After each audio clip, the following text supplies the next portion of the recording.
Hello भाई लोग, मैं हूँ फैक्ट भाई और इंटरनेट पर चल रही एक थ्रेड से इस बात का खुलासा हुआ है कि TKSS में बैठी ऑडियंस वो जी ऑडियंस नहीं बल्कि फेक ऑडियंस है। वो सब के सब जूनियर आर्टिस्ट हैं। बट आखिर इतने अच्छे TRP वाले शो जिसे पूरी दुनिया प्यार करती है, उस शो में कपिल को फेक आर्टिस्ट को लाने की क्या जरूरत पड़ी। और उस थ्रेड के मुताबिक तो उन आर्टिस्ट पे कई अलग अलग प्रकार के जुल्म होते हैं। लाइक उन्हें जबरदस्ती 20-21 घंटों तक हंसने पे मजबूर किया जाता है, पानी पीने पर प्रतिबंध है, 5-6 घंटों तक वॉशरूम नहीं जाने दिया जाता, गालियां सुनाई जाती हैं वगैरह वगैरह। और क्या लगता है इतना सब सहने के बाद उन आर्टिस्ट को कितना पे किया जाता होगा? और क्या उन जुल्म में कपिल का हाथ है या कोई और है इस सब के पीछे? साथ ही में एक सवाल ये भी उठता है कि क्या TKSS के इन सारे स्टार्स ने शो कपिल की वजह से छोड़ा था? इफ हाँ तो क्यों?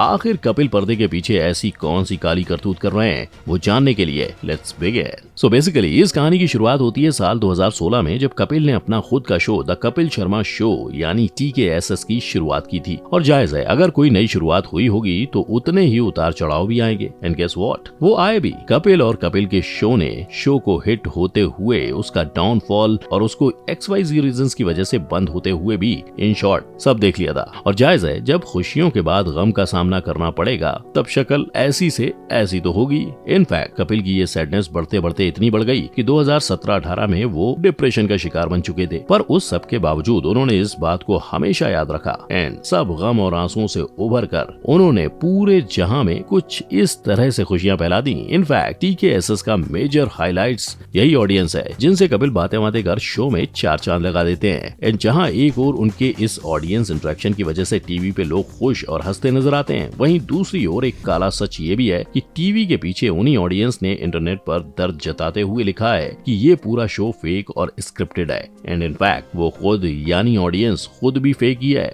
Yes, it's all fake. ये बात शायद ही किसी से छुपी हुई होगी कि द कपिल शर्मा शो में खीखी करती ये ऑडियंस ओरिजिनल ऑडियंस नहीं बल्कि जूनियर आर्टिस्ट होते हैं, जिसको इफ डेटा से कंपेयर किया जाए तो जहां KBC में शो के माहौल को बनाए रखने के लिए सिर्फ 50 से 60 ही फेक ऑडियंस यानी जूनियर आर्टिस्ट को लाया जाता है, वहीं द कपिल शर्मा शो में 90% ऑफ द ऑडियंस तो जूनियर आर्टिस्ट से भरी पड़ी होती है, जिन्हें वहां सिर्फ बिठाया ही नहीं जाता बट उन पर कुछ जुल्म भी किए जाते हैं। जैसे जुल्म नंबर 1, सिग्नल्स के मिलते ही हंसी आए या ना आए मुंह फाड़ के जबरदस्ती खा खीखी करो, और अगर नहीं किया तो उन्हें वहां से उठा के सेट के बाहर फेंक दिया जाता है। Yes, I agree, 40% of the content ही हंसने लायक होता है। बट उफ, ये मजबूरी ना होती तो शायद इंसल्ट के बाद भी ये जनाब ऐसे तो बिल्कुल नहीं हंसते।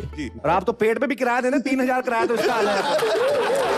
और शायद अर्चना की भी कोई मजबूरी ही होगी कि वो पर एपिसोड और इंसल्ट सुनने के बावजूद मुंह फाड़ के हंसती रहती हैं। बट खैर, जुल्म नंबर 2, शूट चाहे 8 घंटों का हो या 10 घंटों का, चेहरा चाहे कितना ही स्टिफ हो जाए, स्माइल बनी रहनी चाहिए। वजह बस एक, उस कंटिन्यूअस स्माइल करते चेहरों को देख टीवी देख रही ऑडियंस को यही लगे कि वो शो काफी मजेदार है, जहां ऑडियंस इतनी एंगेज्ड है कि उनके चेहरे से हंसी जा ही नहीं रही है। और वो सब देख हम भी इस शो को देखना ना छोड़ते हुए उनकी TRP बढ़ा दें। स्ट्रेटजी बाबू भैया, स्ट्रेटजी। जुल्म नंबर 3, सारे फेक ऑडियंस के सेलफोन, पैसे, कैमरा, पानी की बोतल्स, खाना वगैरह वगैरह उनसे छीन लिया जाएगा। अब यहाँ कैमरा का तो समझ आता है, आफ्टर ऑल प्राइवेसी नाम की भी कोई चीज होती है, बट भला पानी कैसे उनके लिए बला बनी? वेल, वो बला कैसे नहीं बनता? आफ्टर ऑल लोगों को अगर पानी पीने से टोकेंगे नहीं तो उनको वॉशरूम जाने से रोकेंगे कैसे? ऑर्डर्स के हिसाब से उनको कंपलसरी 4-5 घंटे तक चाहे अर्जेंट वॉशरूम आए या गर्ल्स का पीरियड इशू, उन्हें फिर भी एक ही सीट पे बैठे रहना है। अब इस पूरे सिचुएशन को सुन कपिल की भाषा में अगर कहूँ तो शर्म आनी चाहिए आपको।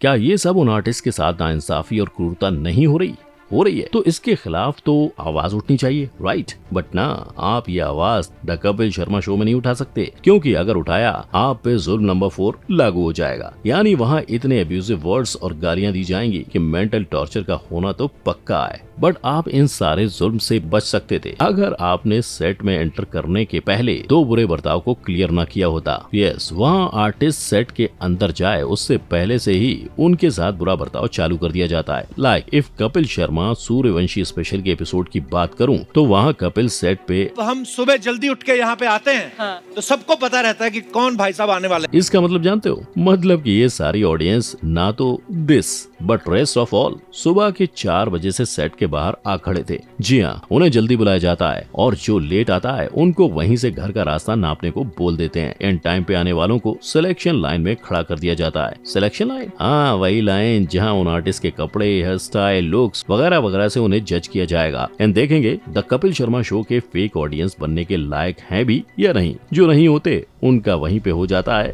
Finish, okay tata bye bye. And जो सिलेक्ट होते हैं उनको जुल्म भरे सेट के लिए रवाना कर दिया जाता है। और यहीं पे फेक ऑडियंस के काले सच का किस्सा खत्म नहीं होता। ना, उन पे हो रहा सबसे बड़ा जुल्म तो ये है कि लगातार 20-21 घंटे तक उन सारे जुल्म और बुरे बर्ताव को सहने के बाद भी पेमेंट के नाम पर उन्हें मिलते हैं बस 500 से 1000 रुपए। यस, बस इतने ही, जितनी शायद आप में से कईयों की तो पॉकेट मनी होगी। तो अब यहाँ ये सवाल उठता है कि जब कीमत भी प्रॉपर नहीं है तो आखिर ये आर्टिस्ट क्यों इतना सब सहने शो में पहुँच जाते हैं? वेल, हकीकत ये है कि वो आते नहीं, उन्हें लाया जाता है और लाने वाले कोई और नहीं बल्कि वही है जो उन पर ऊपर बताए सारे जुल्म करते हैं, कोऑर्डिनेटर्स। इन कोऑर्डिनेटर्स का फंडा बड़ा ही सिंपल होता है। बेसिकली सोनी टीवी इन कोऑर्डिनेटर्स को हायर करती है on the package of 2-3 lakhs कि वो लोग इन शो में ऑडियंस ला के देंगे। बाकी ऑडियंस किसी दूसरे मीडियम से नहीं आएगी। एंड उसके बाद ये कोऑर्डिनेटर्स बॉलीवुड का सपना लेके मुंबई आए आर्टिस्ट को पकड़ती है। वो उन आर्टिस्ट को 3 बातों से ब्रेन वॉश कर देती है। नंबर 1,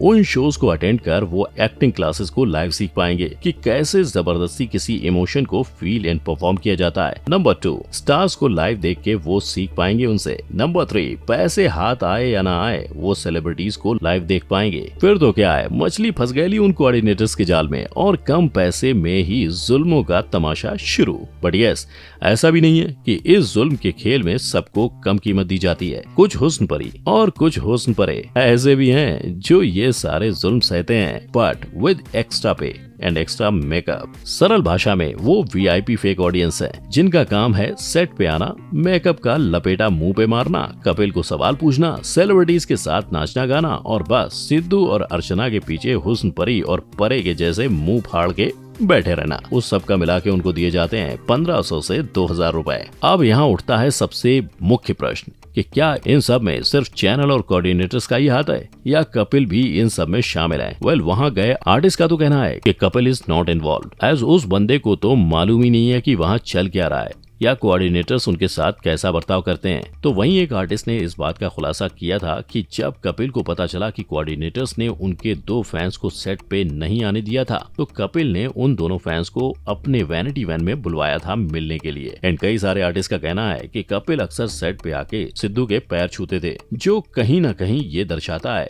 कि वो बंदा दिल का अच्छा है या शायद ये वीडियो था कपिल वर्सेस सुनील ग्रोवर का, वही काला किस्सा जिसकी वजह से सुनील ग्रोवर ने द कपिल शर्मा शो छोड़ दिया और साथ ही में ऑडियंस ने अपने favourite Gutthi and most loved doctor Mashoor Gulati को खो दिया। शो को छोड़ने के उन्होंने 2 रीजंस बताए हैं। एक उनकी ये 2017 में हुई फाइट एंड सेकेंड उनका बेटा मोहन जो नहीं चाहता था कि उसके पापा लड़कियों के रोल करें as he was bullied at school, क्योंकि उसे स्कूल में बच्चे चिढ़ाते थे। उन्होंने द कपिल शर्मा शो को कर दिया टाटा बाय बाय। बट ये टाटा बाय बाय करने वाले ये इकलौते नहीं। सुनील के बाद जब कपिल ने सुगंधा मिश्रा को शो में कम इम्पोर्टेंस देना चालू किया तब उसने भी शो को कर दिया टाटा बाय बाय। एंड कुछ वैसा ही tata bye bye the Kapil Sharma show की बुआ उपासना सिंह ने भी कर दिया था। उनके शो को छोड़ने की वजह थी क्रिएटिव डिफरेंसेस विद कपिल, और कुछ वैसे ही differences the Kapil Sharma show की दादी ने भी महसूस किए थे, यानी अली असगर ने, इसलिए उन्होंने भी बोल दिया क्या करेक्ट। अब यहाँ मैं ये नहीं कहूँगा कि कहीं पे भी कपिल पूरी तरह से गलत हैं। एज अ एंटरटेनर उसका काम है लोगों को एंटरटेन करना और लोगों को यानी अपनी ऑडियंस को खुश करने के लिए उसको जो जो नेसेसरी स्टेप्स लग रहे होते हैं शायद उसने वही लिए होंगे, या शायद बात टीआरपी, चैनल का प्रेशर या उनके खुद के पर्सनल रीजंस भी हो सकते हैं। बट रीजंस चाहे कुछ भी हो, 2 बातें तो साफ हैं। पहली कि जिन आर्टिस्ट ने द कपिल शर्मा शो छोड़ा है वो अपनी जगह पर गलत नहीं थे, एंड दूसरी कपिल का चाहे इन सब चीजों में कोई भी काला सच हो या चाहे उसने जो भी तिगड़म लगाए हो, बट उसका जो गोल एंड टारगेट है कि वो लोगों को एंटरटेनमेंट दे, वो कपिल जरूर अचीव कर रहा है। और यही तो वजह है कि उसने हिंदुस्तान एंड विदेशों में इतने सारे लोगों का दिल जीत रखा है। बट अगर वो थोड़ा ध्यान अपने सेट पे भी दे तो क्या आपको नहीं लगता कि वो इन कोऑर्डिनेटर्स से किए जा रहे जुल्म को रोक सकता है? क्या वो कोई सॉल्यूशन नहीं ला सकता उस केस में कि जो आर्टिस्ट कैमरे के पीछे छुप के अपने दर्द बांट रहे हैं, वो दर्द के खिलाफ वो कैमरे के सामने भी अपनी आवाज उठा सकें? इस विषय पर आपकी क्या व्यूज हैं? क्या है इसका solution? Let me know in the comment section. साथ ही में वीडियो को लाइक, शेयर और चैनल को सब्सक्राइब जरूर कर देना। हम मिलेंगे फिर, तब तक के लिए जय हिंद।